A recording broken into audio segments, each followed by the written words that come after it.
Hi everyone, this is Poke Bunny, and today I'm going to go over my one fielder swap manifesto, or why I think only one fielder swap should be allowed in Stars Off ranked games. So to start off, I'm going to talk about some of the arguments for two swaps that I commonly see, and then I'm going to go over some reasons why I think one swap is better. So one good reason that I think I've seen for two swaps is that it increases defensive strength via player urgency. So Mario Superstar Baseball is a very offensive game, and having multiple fielder swaps allows a player to make decisions that make an impact on their defense and make the game a bit less offensive. And you can gain an advantage through your game knowledge by knowing where to swap your fielders and when. It also forces players to learn to hit in different ways. So it could potentially increase the skill cap of the game by forcing players to, for example, pull or hit to center field with slap hitters, or use hitters in new ways that we haven't yet discovered. Two fielder swaps is also the status quo, and it gives players more options. It's the way we've played for a long time. It limits players less than reducing the amount of swaps, and if it ain't broke, don't fix it. Now, to get on to the real point of the video, or why one swap is better, and the reasons that I believe so. Most fielder swaps aren't interesting. There's not that much strategy to swapping good fielders to the better side of the field. Most players know where a given batter is more likely to hit the ball, and you just swap the better fielders there. So Yoshi, Birdo, Magikoopa will generally go towards the side of the field that you expect the batter to hit. And in many cases, that's not that much of a question. Most hitters also, similarly, don't cause trade-offs with swaps. So there's no trade-off against a Magikoopa or a Waluigi batter to swap your hitters to the push side, because there's nothing your opponent can do about it. And even if there is something your opponent can do about it, the worst case scenario is that it's equally useful to have your good fielders on either side of the field. So there are rare cases.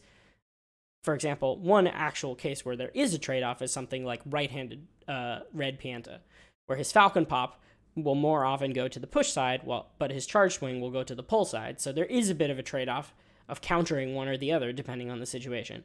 So that would be an example of an actual trade-off versus most hitters which do not have this. And many hitters can't even viably hit to both sides of the field.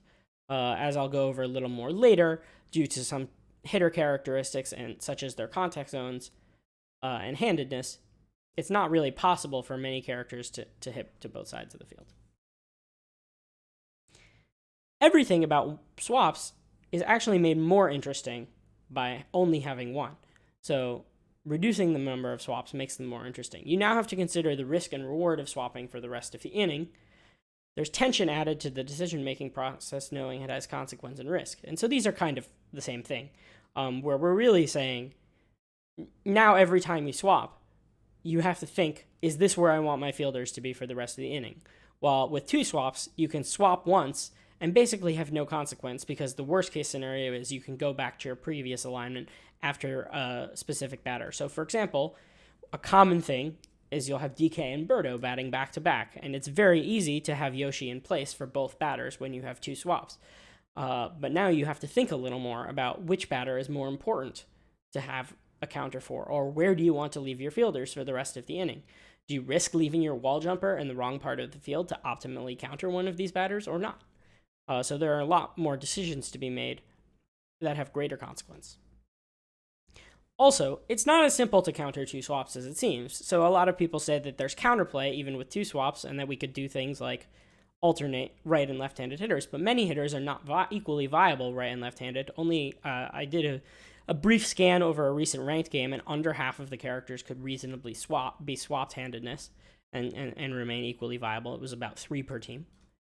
Alternating right and left-handed hitters also often results in subpar lineup construction.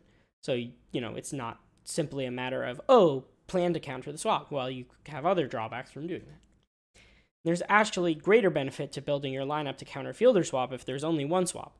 So similar to the previous point, it's more valuable to counter the swap if it's a scarcer resource, because you'll actually be guaranteed to get the benefit. While if your opponent has two swaps, for example, even if you go right, left, right, it's possible that your opponent's defense will be in place correctly for all 3 batters. The final point is a bit of a meme, but swaps are boring and lame. Is it really fun to watch Yoshi get moved all over? I would say it's not. It interrupts the pace of play, and regular pauses break the action in what's otherwise a very fast-paced game. And the last and most important point, Coke said it, so it must be true. In conclusion, the best things about fielder swaps are enhanced by less swaps. Mario Superstar Baseball rocks, and thanks for watching.